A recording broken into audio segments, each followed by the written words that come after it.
talk with you? Sure. Anyone outside?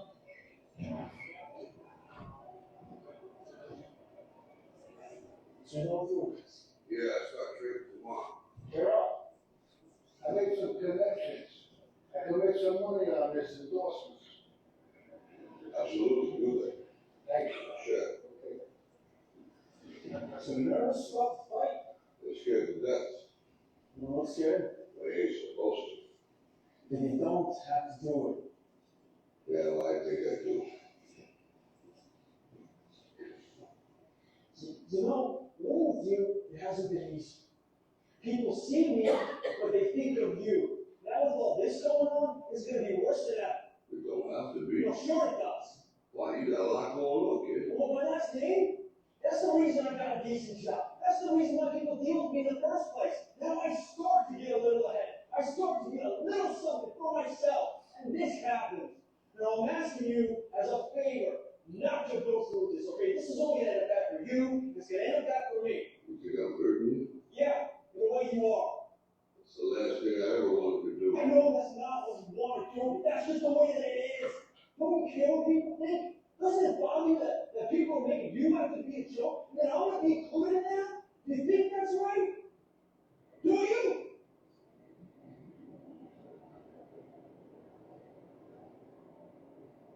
You ain't gonna believe this. Well, you used to fit right here.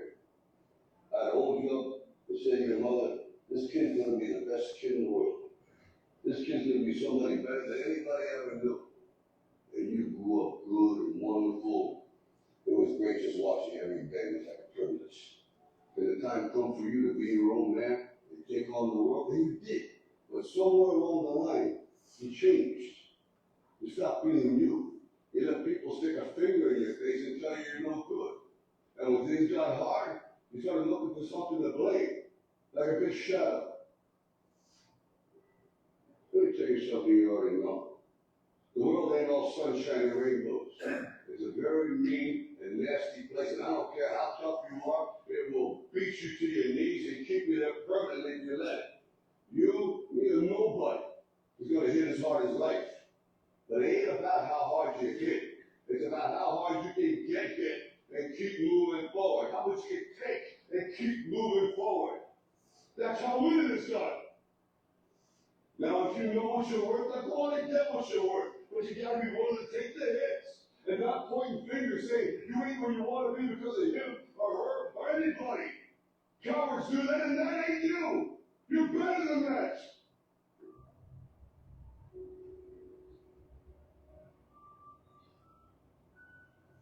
I'm always gonna love you no matter what. No matter what happens. You're my son, you're my blood. You're the best thing in my life. But until you start believing in yourself, you ain't gonna have a life.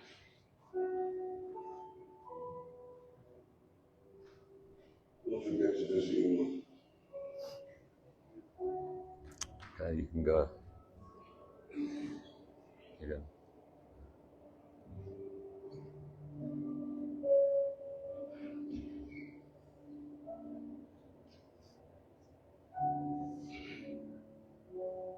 You're good.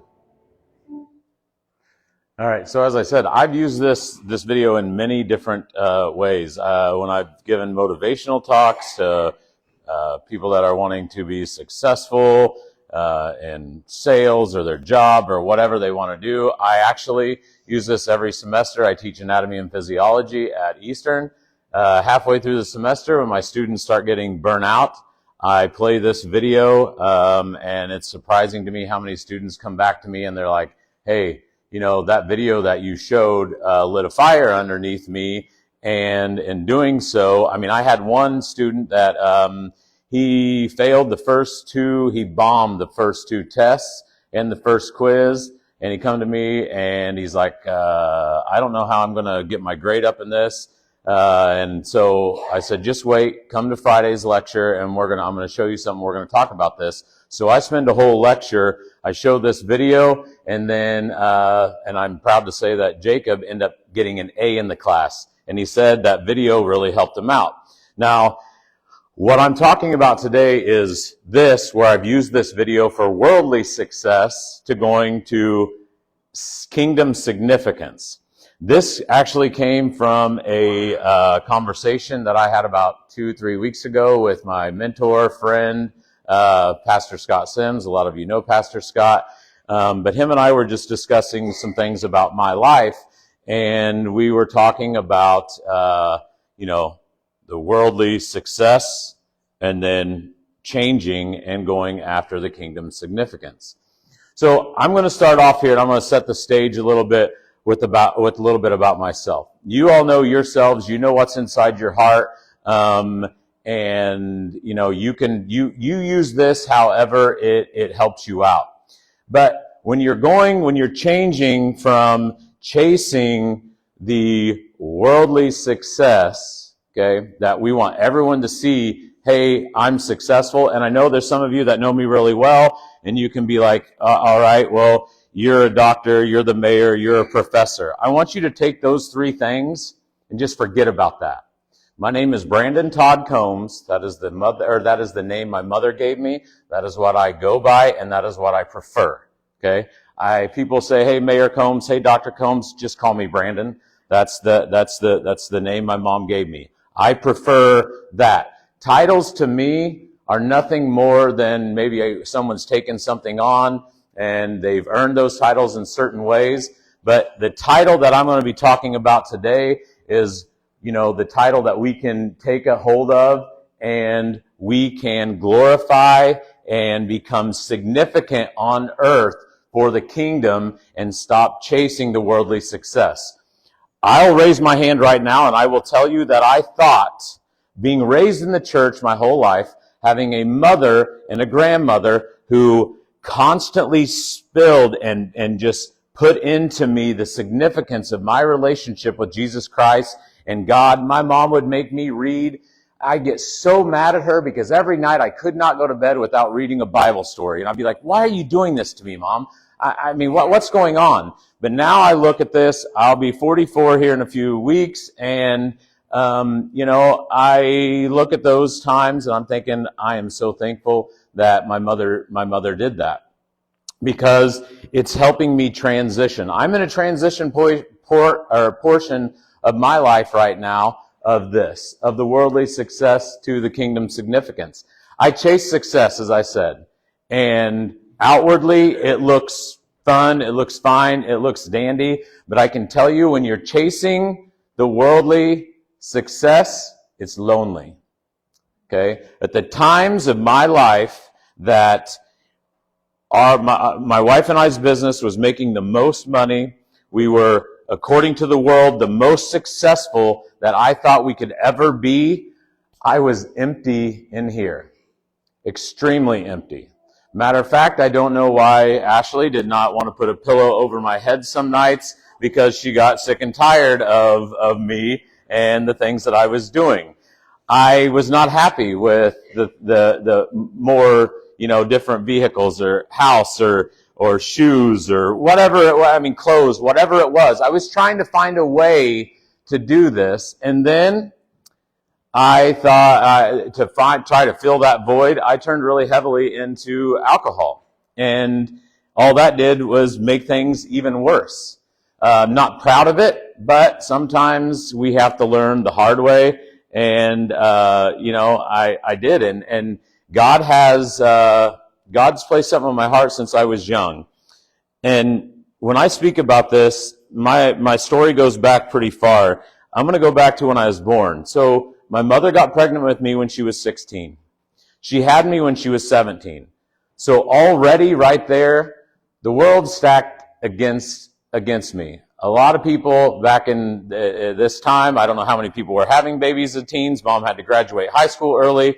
But when she had time with me alone, she told me this story, and it stuck with me even through thick and thin when I was wrestling with God and when I wasn't. She said, you know what, Brandon, I did not know how to be a mother. I was scared, and when I got you alone, it was just me and you. I just told God, He's going to have to take you. He's going to have to take you, and He's going to have to raise you, because I don't know how to be a mom. I'm 17, not out of high school, have a new baby, not married. So, I mean, she did what she knew was the best, and she gave me to God then, and all this has stuck with me all these years, and I've always said at one point in time, I want to be in ministry more and be in this more, and this is something that I'm looking at doing, but I want to share with you, I use this video here, I'm giving you a little bit of my background so you can see that things haven't always been sunshine and rainbows, okay? You can look at me and look at the outward titles and all that stuff and say, oh, well, life has got to be easy. Let me tell you, it's not easy, okay? It's not easy. And what I found is the more money you make, the higher you get up on that ladder, guess what? That wall continues. So the ladder may stop here, but that wall just continues. You never get to that top when you're chasing worldly success. All right? And you think about the people that have all this worldly success, how many of them are struggling? How many of them have taken their own lives? I mean, we think of people like, well, they had to have everything. Why did they take their own lives? Because they weren't chasing kingdom significance. They were too busy worried about worldly success and what other people think. Okay, we all know, like it says in that video there, the world's going to hit us hard. It's going to come at us. But the thing as Christians that we have is we have promises from God that He is always going to be here with us and He is going to help us. Some of the decisions that we make as we switch from worldly success to kingdom significance may make you feel uncomfortable, may make your spouse feel uncomfortable, may make a family member, your best friends, uncomfortable. But you know, Jesus wasn't always comfortable either. Do you think His disciples, my wife and I have been watching The Chosen again and again, we love it. And there was a scene last night that we were watching, and He brings them all around together, and He's telling them, hey, I'm going to send you to all these different areas. And they do a really good job. If you never watched The Chosen, I recommend watching it. But they do a really good job because they're looking around like, we're going to do what? And you're going to have us do what in your name? You want to talk about scared? I can't imagine. All these times they've been following Him, and He's been doing the healing. He's been casting out demons. He's been doing all this, and now He's telling them, hey, you're going out, and you're going to do this in my name. I don't know about you, but I would be like some of them there, like, oh my goodness, are you serious? But what does it look like for kingdom significance in your life? I can't tell you that, okay? What's on your heart and what you know God is calling you to do, I don't know what that is, but you do. It may be something as simple as greeting people at the door. It may be something simple as sending someone a text message saying, hey, I'm praying for you, and then actually do it, okay? It may be those small things. For others, it may be you want to be a small group leader. For others, it may be you want to minister to kids. You want to lead different small groups and touch different people. I don't know what the kingdom significance looks like, but I can tell you one thing is when you decide to stop focusing on the worldly success and you start going and chasing this kingdom significance, if there is not a change in your life, then come and tell me, or come and tell Pastor Daryl. Because then maybe you're still getting in the way. I have a way of saying, all right, God, I love you. I'm going to pull you out of my back pocket right now. I need you. I love you. I'm praying to you. Do this for me. And this is what I'm going to do. I'm telling Him what I'm going to do. It doesn't always work that way. When Brandon gets in the way, no. When I say, all right, God, enough is enough, and I give it to Him, it's funny how things start to work out. And it's funny how much joy you get out of those things because you're looking. I can tell you some of the joy of speaking to like students for the Fellowship of Christian Athletes and doing things like that. Some of the joy that I've got out of even meeting with people one-on-one has been greater than any paycheck I have ever cashed. And that tells me right there that what's more important in this life is kingdom significance. Now, it's not going to be easy. Okay, I'm going to be honest with you. You're going to have naysayers. The world's going to hit you, and what I'm talking about with the world hitting you, who's in the world bringing these things against us to knock us down? The adversary, right? The devil. He's always coming at us. And when you get closer to that kingdom significance, you're getting closer to God. You're getting ready to take that big leap and say, hey, I'm going to greet people at the door today in church. And then that whole week, it could just be a horrible week because he's coming at you. Because he knows that you are trying to make a leap, make a step in the direction of being significant for the kingdom while you are here on earth. And that's what God has called all of us to do. This is what Jesus taught his disciples, right? That's what we are here to do with the Great Commission, right? That's what we're here to do. So if that's what we're here to do, and that glorifies the kingdom, not the world. But like I said, it's going to be difficult. It's not always going to be hard. You're going to have that joy inside, but that doesn't mean that there's not going to be heartaches and sorrow as well along the way. Worrying about what people would think. I mean, I'm past that. I guess I can use this as I've been the mayor for 12 years. I've heard it all, and there's nothing that surprises me anymore. And I can tell you that I've gained some tough skin through that. And I thank God because it's helped prepare me for certain things that I want to do in my future for the kingdom. I don't really care. Like Daryl's like, hey, make a video. I didn't get it to you soon enough. And the reason I didn't get it to you soon enough is because, we had some things come up, but I don't like to hear myself talk. And then my daughter Sophia is like, Dad, we got to take this video for Pastor Daryl. Okay, so I make it, and then she's like, watch it and see what you think. I just sent it straight to Daryl, and I said, I don't like listening to myself talk, so just use it. And then I get messages, hey, I see that you're preaching this and that, and do it, so you're speaking. And most of it was positive because the people that know me and know that I love doing this. But I can only imagine how it makes some people feel. And how I will hear some of it. But you kind of got to get some tough skin. If you don't have tough skin, that's okay. God's got you. All right? He protects you. And I've got some Bible verses that I'm going to run through towards the end of this talk that you can lean on. And if you want a copy of them, I can give them to Pastor Daryl and Heather, and they can put them somewhere if you want to use them. But, through all the things that you're going through right now in life, it's all preparation for something greater, if you want it to be. Okay? If you want it to be. And what I'm talking about is, like I just told you, these different positions that all of us have been put in all different walks of life. I don't care if you're someone that you're on the phone all day and trying to sell something. You get people yelling back at you, right? I mean, hanging up on you. Kind of stings, maybe it doesn't sting, but it doesn't make a difference. What you do for your living or what you're doing in life, these things these little lessons that we learn along the way, we can use. God's putting us through them right now to help use us to become stronger and be able to do things for Him. All right? Because once again, all this is about when we're here on earth, what it is about, it's not about us. It's about all of us together. And think if all of us together went out and got one person to accept Christ, and then that person goes out and does it again, it's a multiplication factor. So, and that is kingdom significance. Sometimes we don't realize the small things that we say to people that make an impact. Sometimes it is that simple thing as someone's struggling and you know that they're hurting and you do call them or you do go and visit them.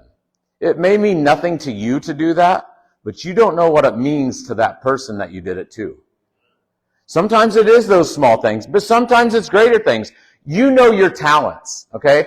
I could not get up here, although my mom put me in piano lessons and I should have never quit. Okay, I couldn't get up here and do what Bola, right? I couldn't get up here and do what he does. I wish I could. It sounds so good.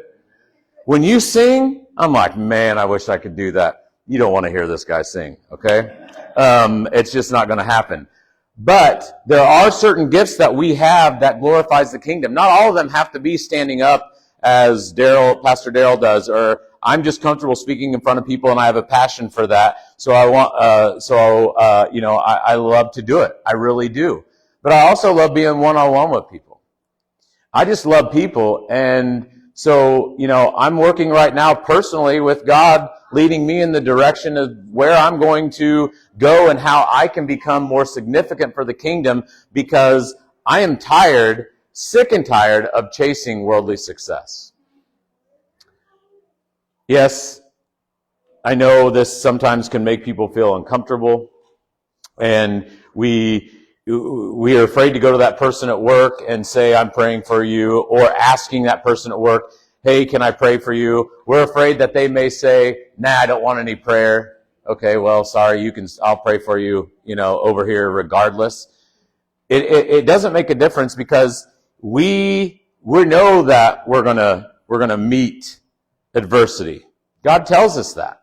I mean, in one of the verses that I have prepared, let me just go ahead and see if I can find which one it is here.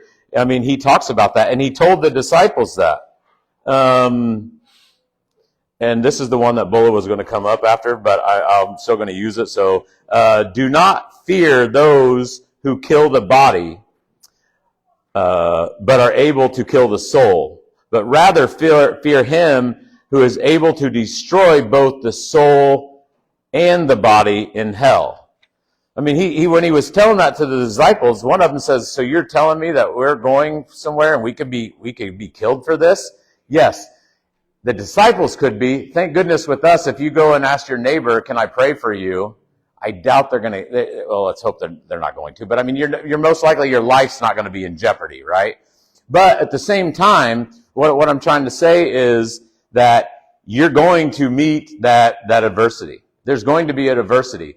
But like in the video there, when the world hits, adversity hits, put on the armor of God, know those promises that God made to us, and just keep moving forward. No matter how hard you get hit, no matter how hard life brings you down, trust in the Lord, put your faith in the Lord, don't look back, and just keep moving forward. Because He will meet you. I promise you that. I've been through a lot in my life. And any time that I have sought Him out in those tough times, I have felt Him. Now, sometimes it's not always the best. Why? Because Brandon's getting in the way, and Brandon's saying, no, God, you're telling me to do this, but you've helped me get out of this sticky situation, and what do? I go back over here and start doing what I want to do. Then I hit another brick wall. Then I'm back over here. All right, God, can you help me out? How many times does He have to do that? I think that He's probably hit me over the head so many times, and I just haven't seen it. And then certain things have came about, and I'm like, all right, God, I'm done wrestling with you. I'm done arguing. I'm done denying it. And I'm going to take this step, and I don't know what it looks like. And some of you, once again, you don't know what it looks like. Maybe you have that calling. And when you have that calling inside, we can all deny it for so long. But eventually, one way or the other, He's going to bring it out of us. And why? That's for that kingdom significance. So don't be afraid. Don't be afraid of what other people's going to say. We all are. Look at social media. I don't do social media. I have an Instagram thing. It's basically to keep up with sports and hunting stuff and different things like that. I do not like social media. But it has its positives, don't get me wrong. But, I don't care what people say about things online or whatever else. You got to just let some of that roll off your back. You just got to. Like Jesus told the disciples, if you go into a town and they don't accept you, go ahead and leave and shake the dust off your sandals. It's not being mean.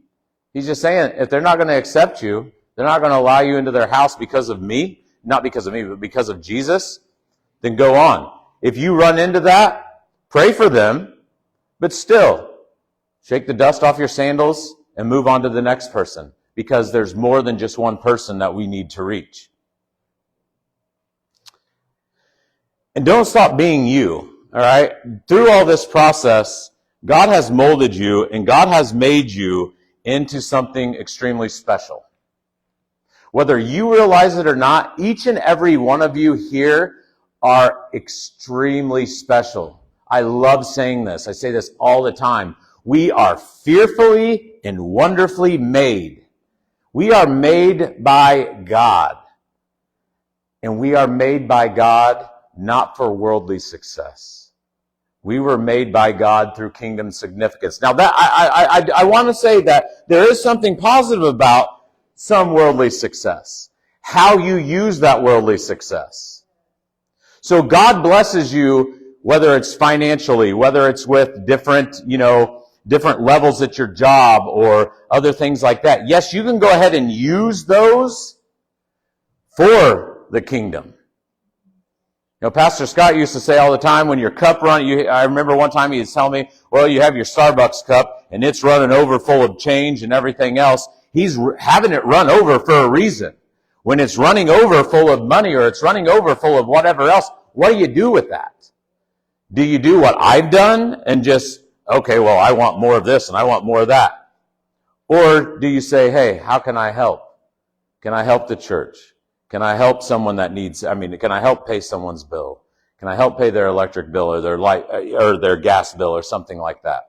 It's what we do with those things. Because there's a lot of good people that we don't know that have chased worldly success, but now have found kingdom significance that remain silent. But they take that worldly success and they help out and they don't let anybody know. They're just doing it. It's between them and God. Not everyone kingdom significance looks like the person that you're sitting next to. Okay? It doesn't. It changes for all of us. We all have our own special talents. We all have our own special calling. And that calling is what you have to talk with God about and figure out where it is. Pray about it. Talk to Pastor Daryl. Heck, I'll even sit down with you if you want to, because I'm an open book. I'll be completely open and honest with you about the mistakes that I've made and the changes that God has, or how He has used those mistakes to mold, me for kingdom success. So, as I was saying though, it's not always easy. It's going to be tough. Okay? But I'm going to read a few verses here. So in 1 Chronicles 28:20, then David said to Solomon, be strong and courageous and act. Do not fear nor be dismayed, for the Lord my God is with you. He will not fail you nor forsake you until all the work for the service of the house of the Lord is finished. He will not fail you nor forsake you. That's one of those promises that I hold on to daily. He will not forsake me. He is always there for me. Isaiah 41:13, for I am the Lord your God, who upholds your right hand, who says to you, do not fear, I will help you. Psalms 34:4, I sought the Lord, and He answered me and delivered me from my fears. You kind of see what I'm saying here? That's that armor of God stuff that I'm talking about. I was reminded last Sunday that when David went out to fight Goliath, he was given all kinds of armor. And then he chose to go out with nothing but his slingshot and some rocks from a river. Goliath, on the other hand, the amount of armor that he had on weighed probably triple what David did. But when David was offered and given all of the armor that he could have on to go into this fight, no. He went in with the armor of God. He knew he was destined. But speaking of that, it's because of what David had done in his previous, or as a shepherd protecting his sheep, that made him strong, to made him go in there and say, hey, guess what? I'll take on Goliath. You know why? Because God prepared him. Preparing a shepherd person that's protecting his sheep to go fight a giant? Well, we all know how that came. We all know how that ended, right? So put on the armor of God. It doesn't always have to be a shield, right? It doesn't have to be bulletproof vests and whatever else. It's just trusting in him. Have no fear. He will not leave us. He will not forsake us. He's there to keep us strong. Psalms 118:6. The Lord is for me. I will not fear. What can man do to me? What can he done? Jesus has already overcome the world. So what can he do? There's nothing. We have no reason to fear. So Matthew 6:43. So do not worry about tomorrow, for tomorrow will take care of itself. Each day has enough troubles as its own. If this stuff makes you anxious, cast all your anxieties onto him. Give all your anxieties to him. He says in Joshua 1:9, have I not commanded you, be strong and courageous, do not tremble or be dismayed, for the Lord your God is with you wherever you may go. I don't know about you, but this is some powerful stuff. As we chase this worldly success to kingdom significance, he's got us. He's got us. Jesus told those disciples, take no food with you. Take a staff only, right? No food. Nothing. You are to take no money, absolutely nothing, and one set of clothes. One set of clothes, your staff, and that was it. And go out and tell the world about me. Heal people in my name. Cast out demons in my name. Take nothing with you. And they're like, what? You'll find food along the way. God feeds the birds of the sky. Why isn't he? He'll feed you. That's right from the Sermon on the Mount, right? So, God's got us. He's got us. 1 Peter 3:13-14. Who is there to harm you if you prove zealous for what is good? But even if you should suffer for the sake of righteousness, you are blessed. And do not fear their intimidation, and do not be troubled. Once again, why not be troubled? Because God has us. John 17:16, they are not of the world, even as I am not of the world. And what he's talking about here is, it's like telling us this in 1 John 2:15-17. Do not love the world for the things, do not love the world or the things in the world. If anyone loves the world, the love of the Father is not in them. For everything in the world, the cravings of the flesh, the cravings of the eyes, and the boasting of what one has is not from the Father, but from the world. Worldly success. The world is passing away, and its cravings with it. But whoever does God's will remains forever. Kingdom significance. Right there. Kingdom significance.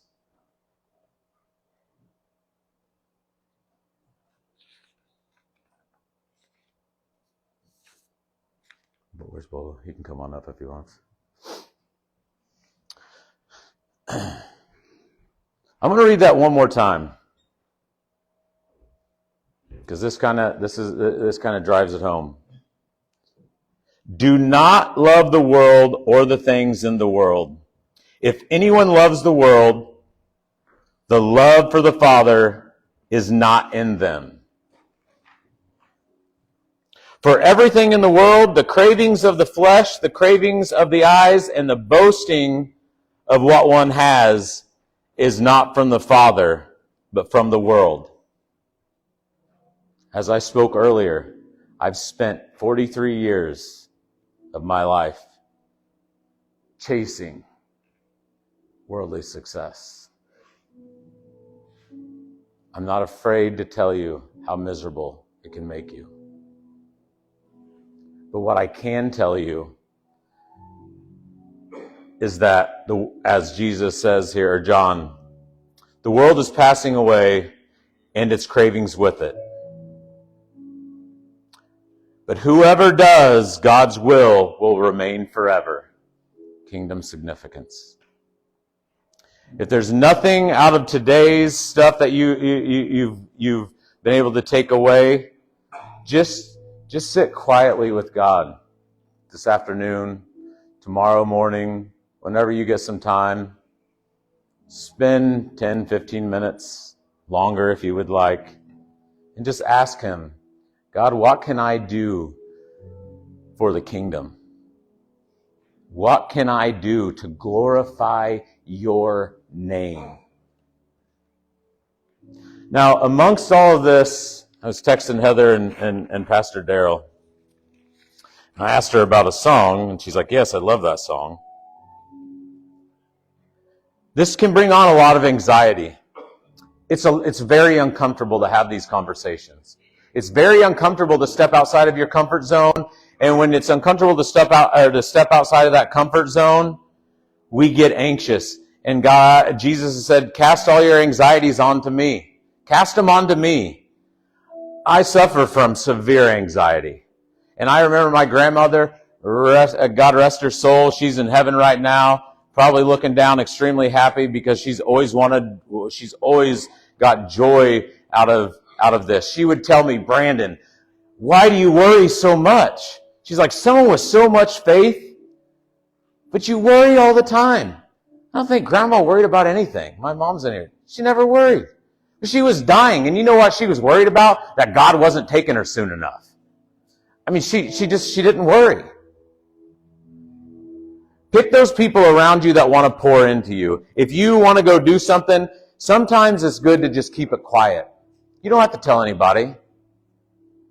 You want to help out at church, you want to help out with the kids, you want to speak, you want to do this, you want to do that. You don't have to go out and tell all kinds of people. Because they'll see Jesus in you. They'll know. They'll know.